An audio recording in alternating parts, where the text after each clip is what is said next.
C'est bon, ça tourne et on est parti. Hop. Comment allez-vous les gars? Bon, parti pour la petite vidéo. Let's go.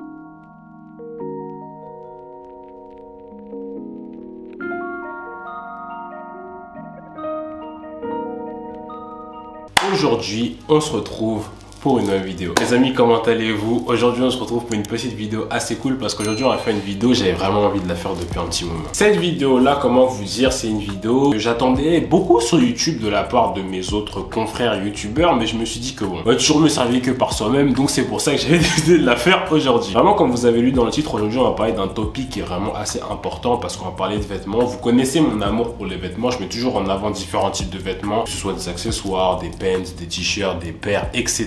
Mais d'un autre côté, j'ai l'impression qu'on parle pas assez de l'autre partie, de l'autre face du spectre, différents articles justement à ne pas acheter ou du moins à ne pas investir. Parce que c'est vrai que la manière dont mon titre est formulé, ça peut porter à confusion, mais dans cette vidéo-là, je vais essayer de vous montrer les différents articles à ne pas spécialement acheter ou du moins ne pas trop investir parce que c'est vrai qu'à un certain point, vraiment, ça devient vraiment juste dépenser son argent pour rien, entre guillemets, et vraiment, on pourrait utiliser cet argent-là pour faire d'autres choses, optimiser. Vous connaissez mon amour pour l'optimisation. Donc voilà, sans plus tarder, je pense qu'on va commencer la vidéo. Ah oui, avant de commencer, si t'es pas encore abonné, abonne-toi comme d'habitude. 70% des gens qui regardent mes vidéos ne sont pas encore abonnés, ça prend 3 secondes. Voilà, on va finir la promo. Allez, let's go. Donc comme d'hab, muni de mon bon vieux téléphone, la liste est dans ma main, on est parti, on peut commencer. Alors oui, comme je l'ai dit précédemment, cette vidéo-là, elle est un peu pas touchy parce que c'est un sujet qui est franchement assez intéressant à aborder, mais aussi dans le sens où j'ai l'impression que les gens parlent pas assez de ce truc-là parce que tout simplement, on n'y pense pas. C'est clair que quand tu achètes un truc, tu as toujours la sensation que c'est le meilleur truc du monde, mais quand tu y réfléchis, quand tu prends un peu de recul, etc., tu peux voir que...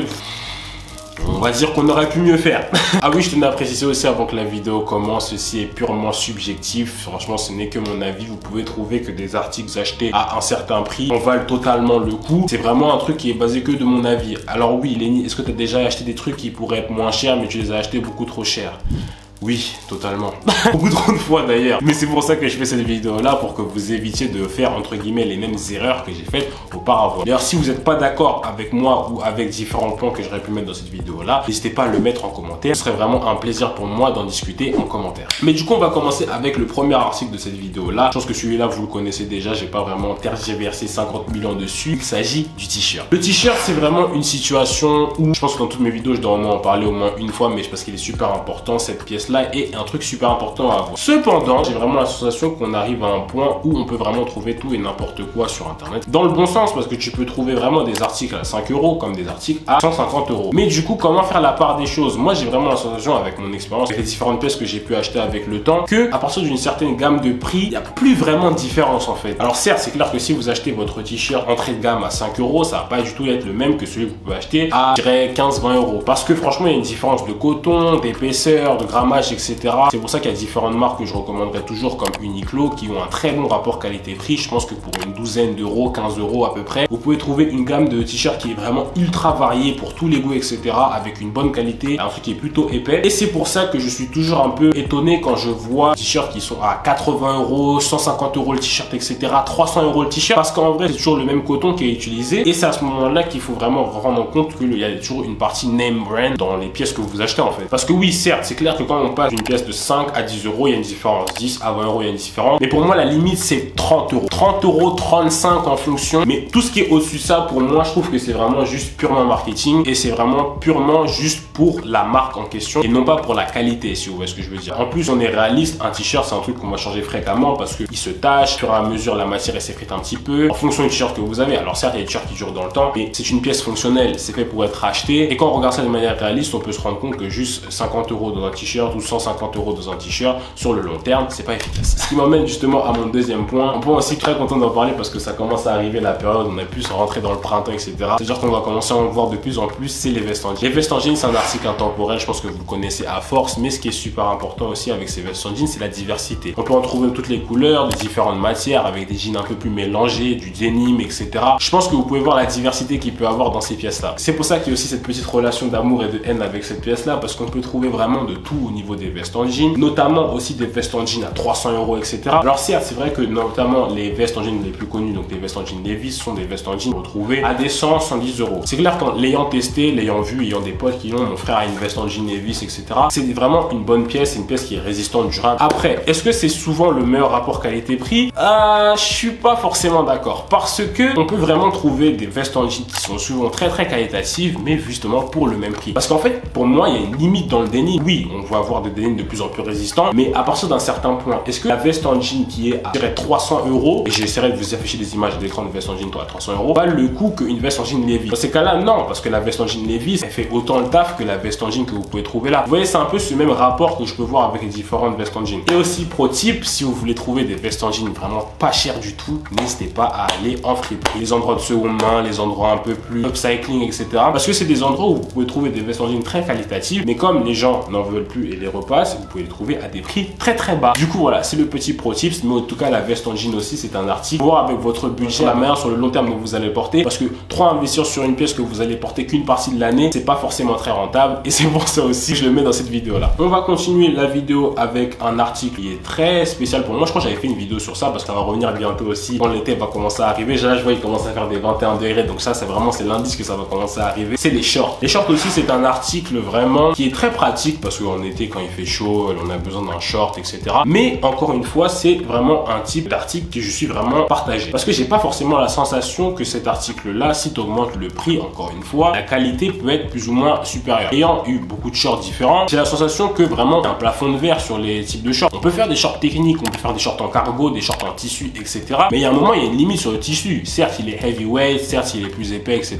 Mais est-ce qu'il y a une différence entre un short, un bon short d'une marque un peu plus intermédiaire, et un short de Eric Emmanuel qu'on peut voir, qui sont très trendy avec leur forme, etc. Sachant que la majorité de ces shorts là sont faits avec les matériaux en jersey, et les jerseys, c'est un truc qu'on peut retrouver partout. Encore une fois, cet article là est un article qui est vraiment spécial, vraiment faut voir en fonction des différents shorts, mais je pense que j'avais fait une vidéo entière sur les shorts, sur les différents types de shorts à avoir avec plein de liens différents. Du coup, je vous le mettrai là. Si c'est là, c'est là. Si c'est pas là, le petit i en tout cas, quelque chose par là. N'hésitez pas à aller la voir parce que vous pouvez retrouver plein de petits shorts très stylés, et en plus généralement il y en a pour tous les goûts. Ce qui m'emmène aussi à un autre truc. On a parlé de vestes en jean, on va parler du jean aussi. C'est pareil, mais je pense que je vais pas m'attarder là-dessus parce que je dis à peu près la même chose au niveau du jean. En ayant testé les différents types de denim, les denims japonais, etc., il peut voir qu'il y a des différences de matériaux, de résistance, etc.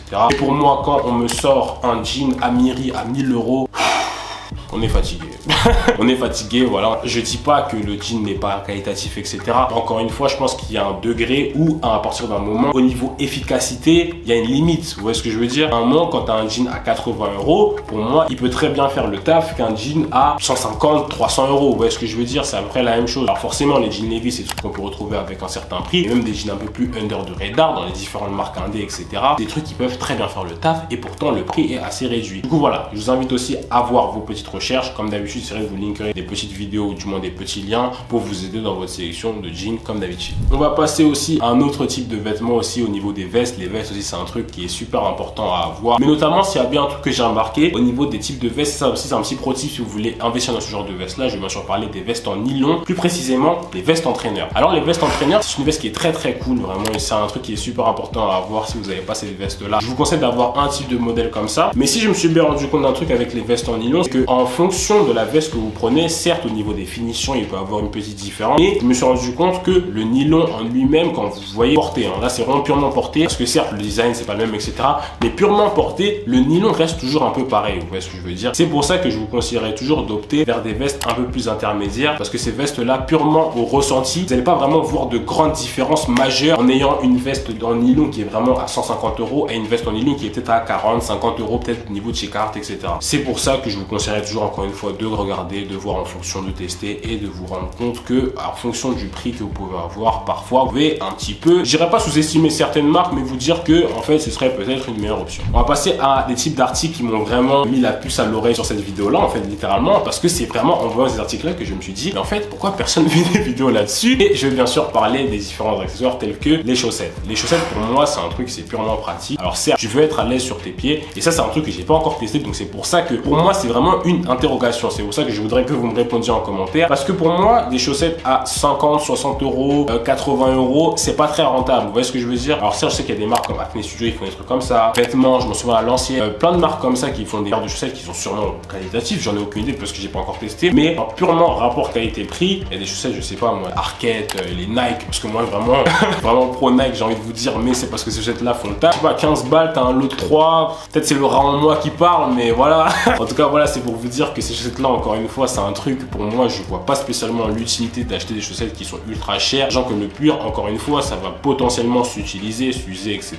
Si c'est purement stylistique, il n'y a pas de problème, mais d'un point de vue vraiment où tu vas vraiment poncer la paire, va falloir réfléchir à deux fois avant de mettre 80 euros dans une chaussette. Enfin voilà, comprenez-moi. Oh là là, attendez, je pose mon téléphone. Pareil, encore un autre truc, j'ai jamais vraiment compris le délire. Et c'est vraiment un truc, littéralement, si vous avez la réponse, expliquez-moi. Les portefeuilles, porte-cartes, etc. Je le mets dans cette vidéo-là parce que c'est un accessoire à avoir. Si vous en avez pas un, bah je sais pas ce que vous faites. De toute façon, vous allez comprendre. Toute personne a besoin d'un portefeuille vraiment très qualitatif qui permet d'être utile. Je te parle pas du portefeuille de daron qui a cette épaisseur-là, on dirait un sandwich. Non, non, je te parle d'un vrai portefeuille. Mais s'il y a bien un truc que j'ai pas compris, en fait, c'est vraiment le délire des portefeuilles de marque de luxe. J'ai pas de problème avec les marques de luxe, j'adore même le luxe, j'adore les maisons, etc. Et s'il y a bien une pièce que j'ai jamais vraiment compris, c'est cette pièce-là. En fait, je vois pas l'utilité, si ce n'est, encore une fois, le name brand, le marketing qu'il y a sur le truc. Voilà, la compréhension. Parce que littéralement, vous pouvez trouver des portefeuilles à, je sais pas moi, une cinquantaine d'euros. Je ne dis pas de prendre un truc entry level, un truc cheap, mais de là à prendre un portefeuille à 300 euros, à 200 euros, le but c'est pas de garder son argent. Je sais, là je parle comme un rat. Vraiment une interrogation que j'ai dans ma tête. Parce que vraiment, quand je pense au truc, je me dis que le truc ça doit être pratique. Peut-être que vous marchez avec votre portefeuille dans la main, mais moi je comprends pas le délire. Encore une fois, expliquez-moi ça dans les commentaires parce que c'est vraiment un truc vraiment interrogation. Qu'un petit portefeuille fait le taf, qui est un peu solide, qui dure dans le temps, fera toujours le taf que d'opter vers votre portefeuille Saint-Laurent, porte-carte, je sais pas, Hermès, etc. Goyard, vous avez compris, vraiment.